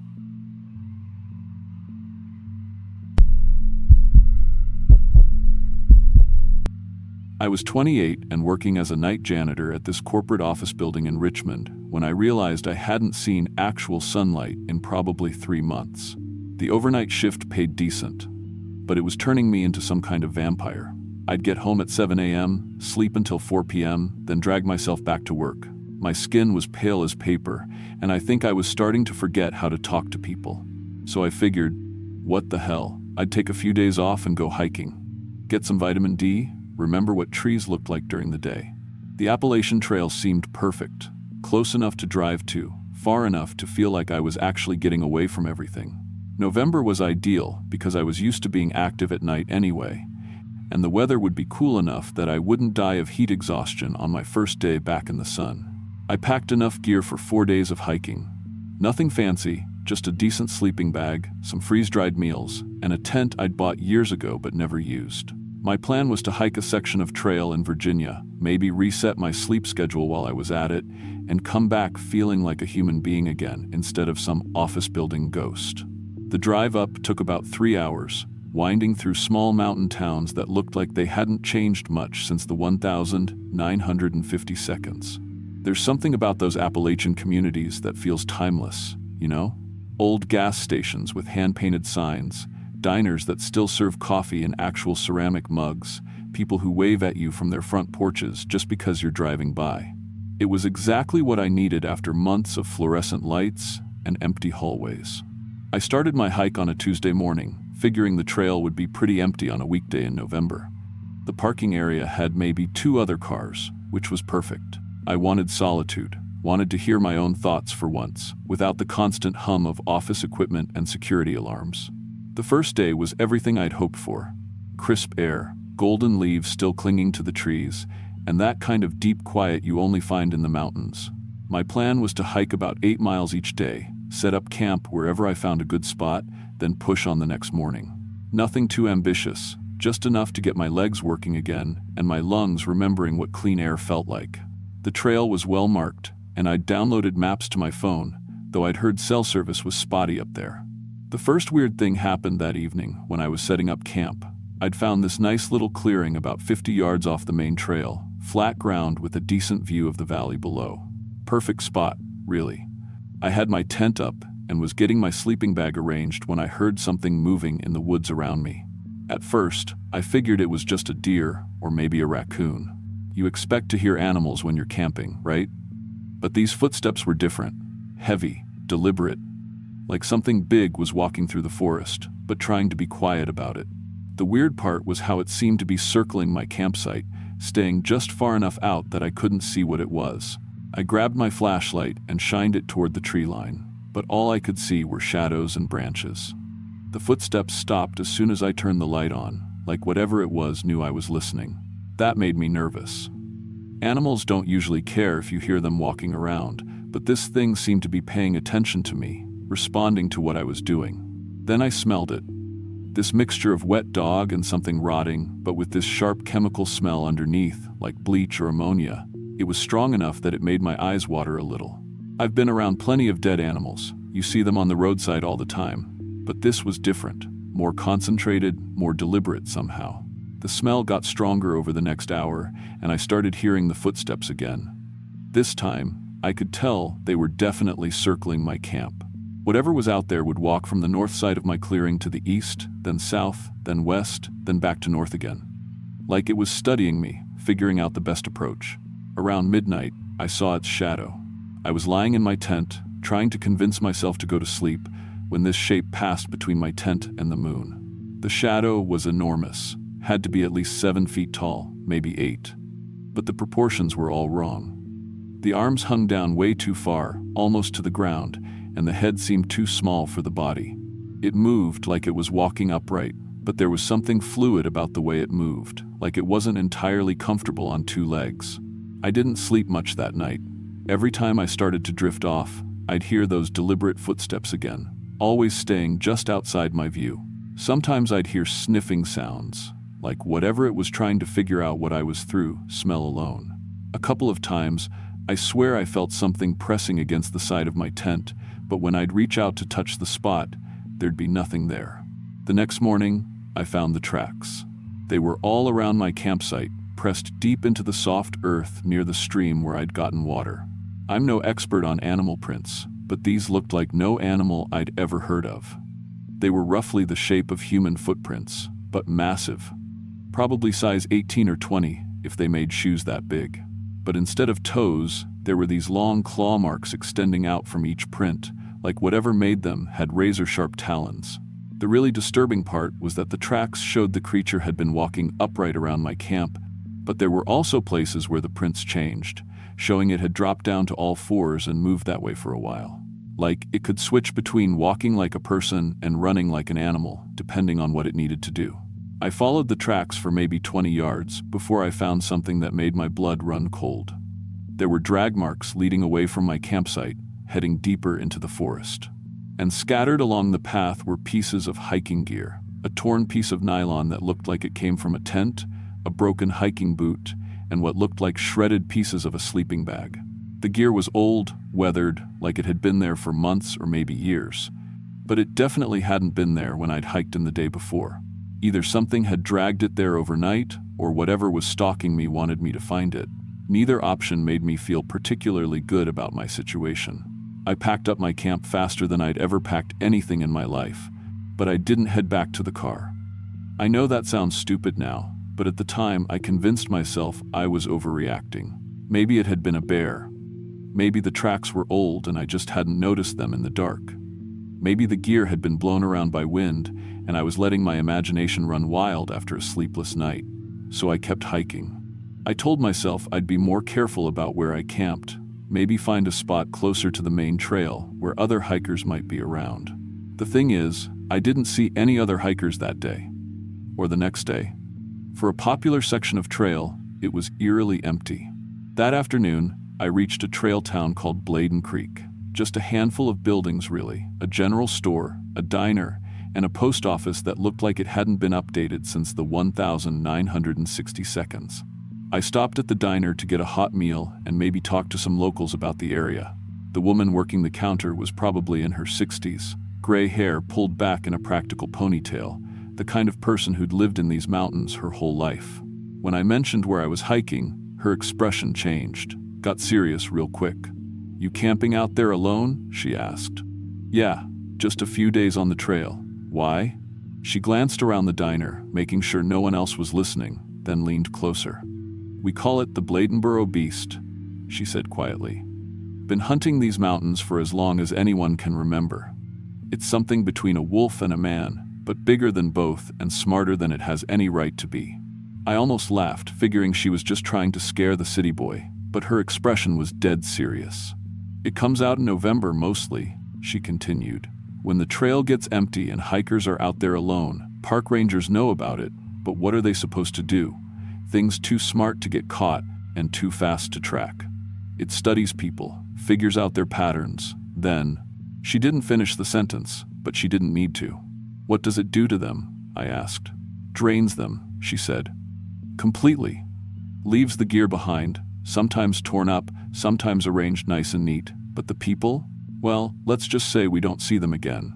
I wanted to ask more questions, but she'd already turned back to her work, making it clear the conversation was over. I finished my meal in silence, thinking about those tracks around my campsite and the shredded gear I'd found.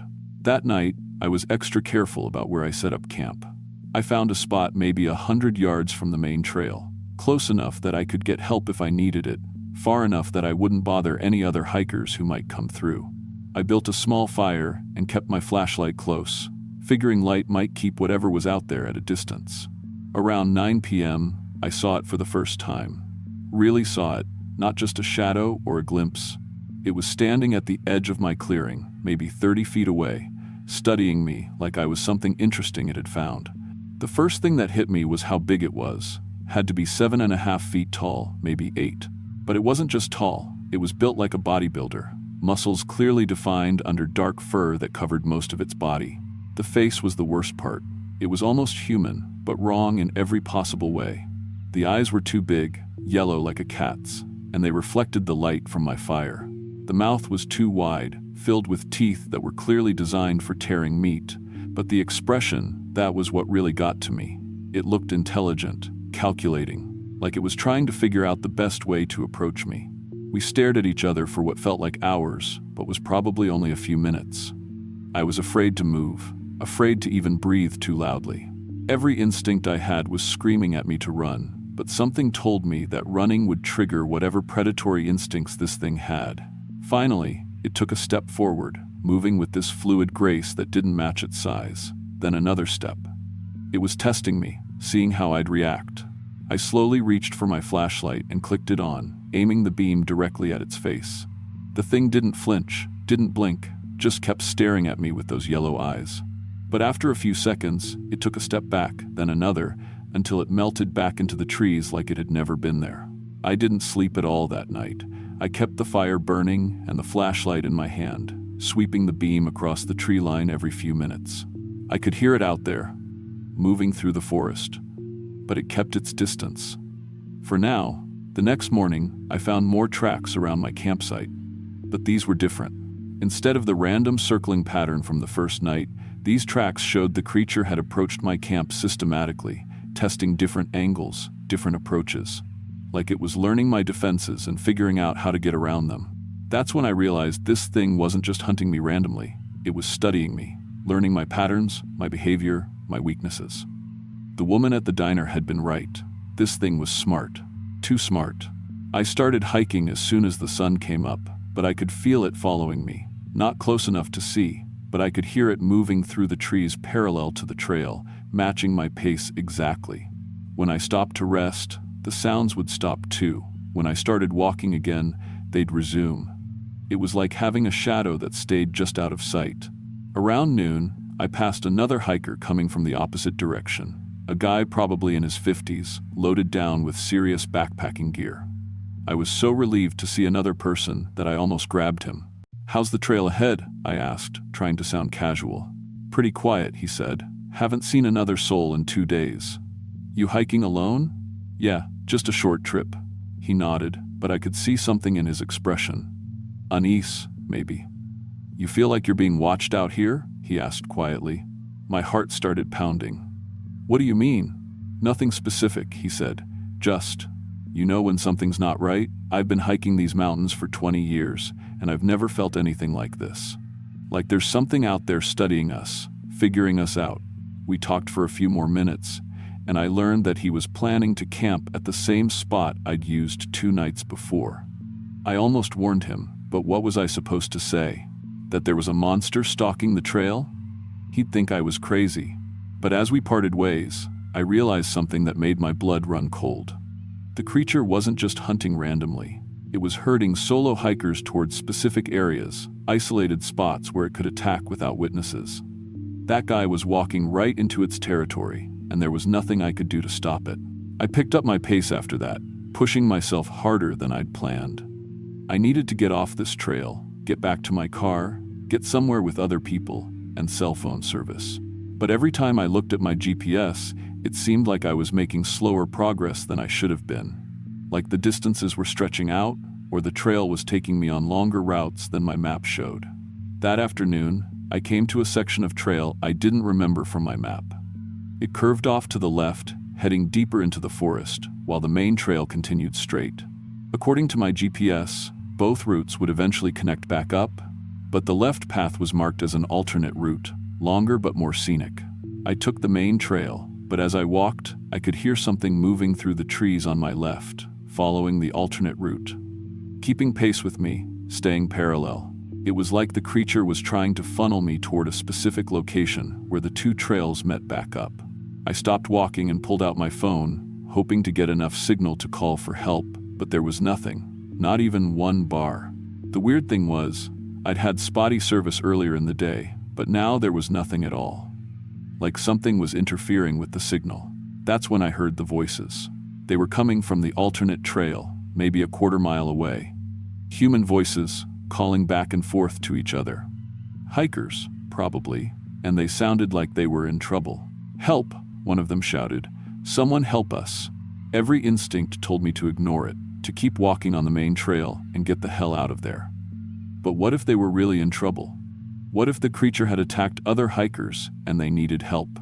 I stood there for maybe 10 minutes, listening to the voices calling for help, getting more desperate and more frightened.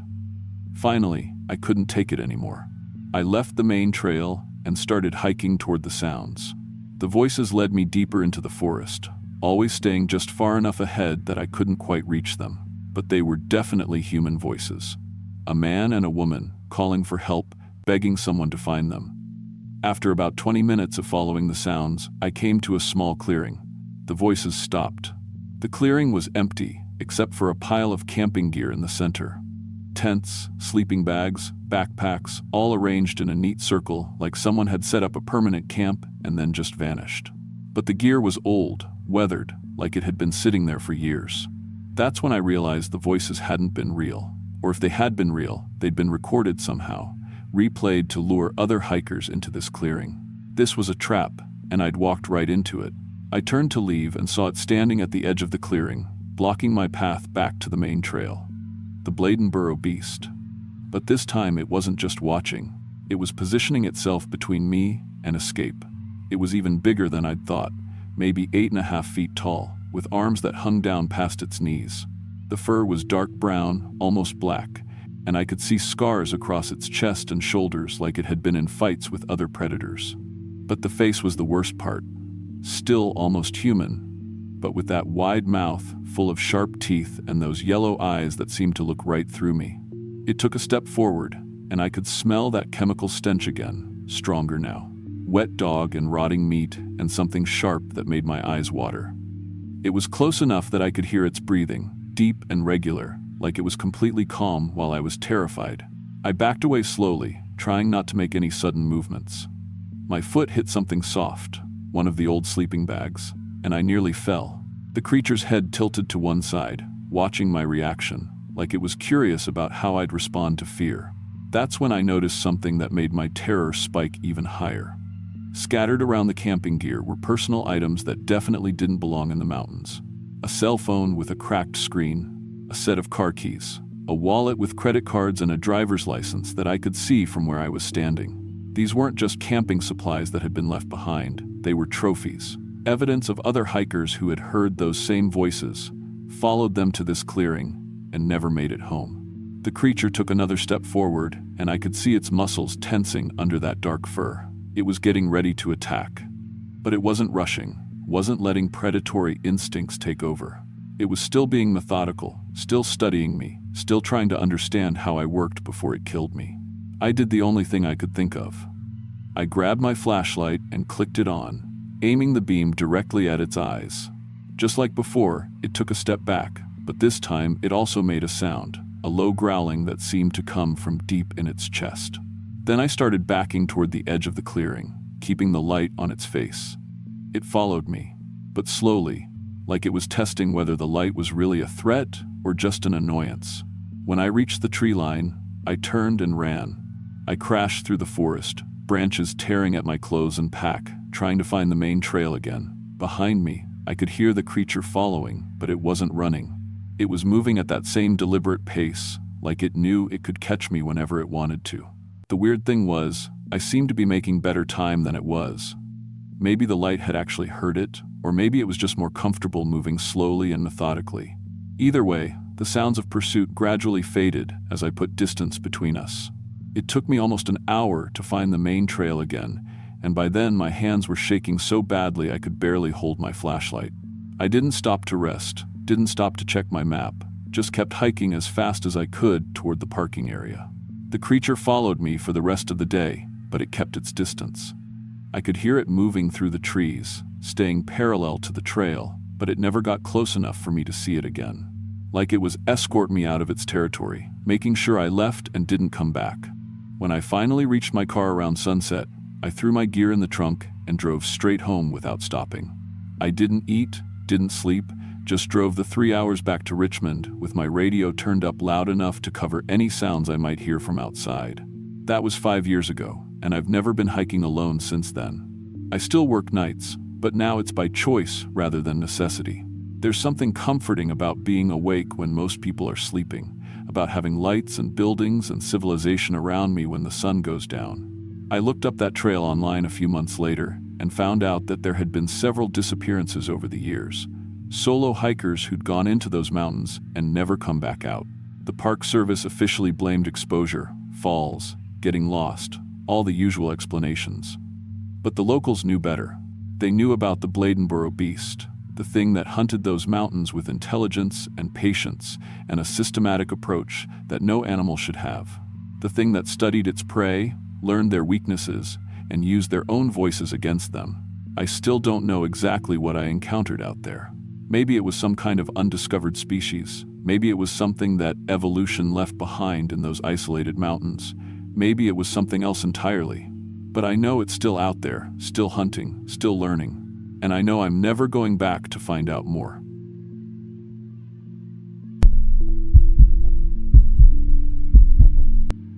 I'm 19 years old and work part-time bagging groceries at a Food Lion in Charlestown, West Virginia. It's not much, but it pays enough to help my mom with rent, while I figure out what I want to do with my life after high school. Most of my friends went straight to college or got jobs in the city, but I've always been the type who needed to think things through. My manager, Dave, is actually pretty cool about giving me time off when I need it. Back in November of last year, he told me business was slow and I could take a week if I wanted. I'd been thinking about trying solo hiking for the first time, something to prove to myself that I could handle being independent, you know?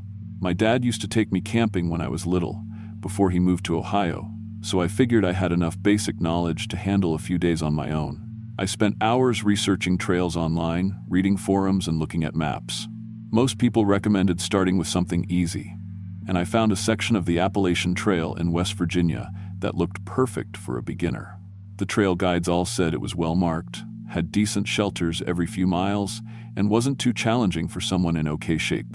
I've always been pretty active. I played JV soccer in high school and still jog sometimes, so I wasn't worried about the physical side. The plan was simple: hike for 3 days, sleep in the trail shelters, and prove to myself that I could handle this kind of independence. Maybe it would help me figure out what direction to take my life. I bought some budget gear from Walmart and a few things from the local outdoor shop. Nothing fancy, just a sleeping bag, backpack, water bottles, and some trail food. The woman at the outdoor shop was really helpful, asking about my experience level and making sure I had the basics. She recommended I stick to the marked trail and always let someone know my planned route. I left my itinerary with my mom and headed into the mountains, feeling confident and maybe a little adventurous for the first time in months. The first day went exactly like I'd hoped. The weather was crisp but not cold, perfect November hiking weather. The trail was clearly marked, and I met a few other hikers heading in both directions. Everyone was friendly. That's one thing I love about hiking culture. People actually talk to each other instead of staring at their phones. I made it to the first shelter by late afternoon, set up my sleeping bag, and cooked a simple dinner on my little camp stove. There were a couple other hikers there for the night, an older couple from Maryland who'd been section hiking the AT for years. They gave me some good tips about water sources and told me about a beautiful overlook I'd hit the next day. I slept better than I had in weeks. Day 2 started out just as good. I was feeling more confident, moving at a steady pace, and really enjoying the solitude between encounters with other hikers. The trail wound through some really beautiful forest, mostly oak and maple trees with their leaves mostly gone for the season. You could see much further through the woods than you could in summer, and I kept catching glimpses of ridgelines and valleys that took my breath away. Around midday, I stopped for lunch near what my map showed as Bear Creek, though there wasn't much water this time of year. That's when I noticed the cave entrance, hidden behind a thick tangle of rhododendron bushes about 50 yards off the trail. I probably wouldn't have seen it at all, except I was looking for a good spot to take a leak, and the bushes seemed like they'd give me some privacy. As I pushed through the branches, I felt cool air flowing out of what looked like a crack in the rock face. The opening was bigger than it first appeared, maybe 4 feet high and 3 feet wide, and there was definitely space beyond it. Cool air was flowing out of the cave pretty steadily, carrying a strange smell that I couldn't quite place. It reminded me of wet earth and old leaves. But there was something else underneath it, something that made me think of the smell in my grandmother's basement, musty and old, but with a sharpness that made my nose wrinkle. I pulled out my flashlight and aimed it into the opening. The beam revealed that the cave was much larger than it appeared from outside, opening up into what looked like a real chamber just beyond the entrance. Against my better judgment, and I knew it was against my better judgment even at the time, I decided to explore just a little way inside. I'm not claustrophobic, and I've always been curious about caves. Plus, I thought it would make a cool story to tell people when I got back. I squeezed through the opening, which was just big enough for me to crawl through on my hands and knees, and emerged into a space where I could stand up completely. My flashlight beam swept across the walls, and that's when I saw the symbols. They were carved into the rock, crude but deliberate markings that covered nearly every surface I could see. Most of them looked like human figures, stick people, but wrong somehow. Their proportions were off, arms too long or heads too small, and they were arranged in patterns that seemed to tell some kind of story. Between the human figures were geometric shapes I didn't recognize, spirals and angular designs that hurt to look at for too long. The carvings looked old, really old. But the cuts in the rock were still sharp and clear. The chamber extended further back than my flashlight could reach, and I could feel air movement suggesting more space beyond. The smart thing would have been to turn around right then, but I was 19 and curious, and the cave seemed stable enough. I told myself I'd just explore a little further, maybe take some pictures with my phone to show people later. Looking back now, I think something was already starting to affect my judgment, but at the time, it felt like normal teenage curiosity. The tunnel system beyond the first chamber was clearly not natural. Someone, or something, had carved and widened these passages with tools. The walls were too smooth, the angles too precise for natural erosion. The ceiling was high enough that I could walk upright, and the floor was surprisingly level. My footsteps echoed strangely, like the sound was traveling much further than it should have been able to. About 100 yards in, I started finding evidence that people had been living down here for a long time. Fire pits had been dug into the floor at regular intervals, with blackened stone rings and piles of ash that looked recent. Sleeping areas were carved into the walls like little alcoves, each one big enough for a person to lie down. But it was the piles of belongings that really got my attention. Backpacks, hiking boots, camping gear, all of it organized in neat stacks throughout the tunnels, like someone was running some kind of underground gear shop. The stuff looked like it came from different time periods. Some of the backpacks were modern, the kind you'd see in outdoor stores today, but others looked older, faded colors and designs I didn't recognize. Same thing with the boots and camping equipment. It was like someone had been collecting hiking gear for decades, taking it from hikers and storing it down here. But why? And where were the people who'd owned all this stuff? Then I found the driver's licenses. They were kept in a wooden box, the kind people use for jewelry or important papers. Hundreds of them, all from different states and different years. I recognized some of the names from missing person reports I'd seen online when I was researching the trail. Sarah Chen disappeared in 2018. Marcus Williams, last seen in 2015. Jennifer Martinez vanished in 2003. The dates went back decades. People who had vanished on the Appalachian Trail, people whose cases had never been solved. They were all here, their IDs carefully preserved in this underground collection. My hands were shaking as I put the box back where I'd found it. This wasn't some innocent cave system. This was where missing hikers had ended up, and someone had been keeping trophies. I needed to get out of there immediately and call the police. But as I turned to leave, I heard voices coming from deeper in the cave system. They were speaking in what sounded like English, but wrong somehow. The words were stretched out, with weird pauses between syllables, like people who had forgotten how to speak properly. The voices echoed off the cave walls, making it hard to tell how many people were talking or how far away they were. But they were definitely human voices, and they were getting closer. I turned off my flashlight and tried to move quietly toward the exit, but the voices seemed to be coming from that direction too. There had to be multiple entrances to this cave system, or multiple groups of people down here. I was trapped between them, and I had no idea what they'd do if they found me. The smart thing was to find another way out, so I started moving deeper into the caves, hoping to find a different exit. Following the sound of the voices, I discovered a large chamber lit by a fire pit in the center. The flickering light cast dancing shadows on the walls, and I could smell smoke and cooking food. Around the fire sat 4 pale, thin figures wearing mismatched hiking clothes, the same kind of gear I'd seen piled throughout the tunnels. They looked human, but something was definitely wrong with the way they moved. Their gestures were too slow, too deliberate, like they had to think about every motion before making it. From my hiding spot behind a rock formation, I watched them for several minutes. They were definitely people. I could see their faces clearly in the firelight, but they moved like they'd been living underground for so long they'd adapted to a completely different way of existing. Their skin was pale, almost translucent, and their eyes reflected the firelight like an animal's. When they spoke to each other, it was in that same stretched-out, wrong-sounding English I'd heard earlier. These had to be some of the missing hikers. People who'd been taken into this cave system and kept here, isolated from the surface world for so long that they'd forgotten how to be human. The thought made me sick to my stomach. How long did it take for someone to change like that? How many people were down here? As I watched, one of the pale figures stood up and walked to the back of the chamber. That's when I saw what was really in charge down here. Something large and spider-like was moving across the cave ceiling, its multiple legs finding purchase on the rock surface with impossible grace. It wasn't exactly a spider. It was bigger, more human-shaped in some ways, but with too many joints in its limbs and a way of moving that made my eyes hurt to follow.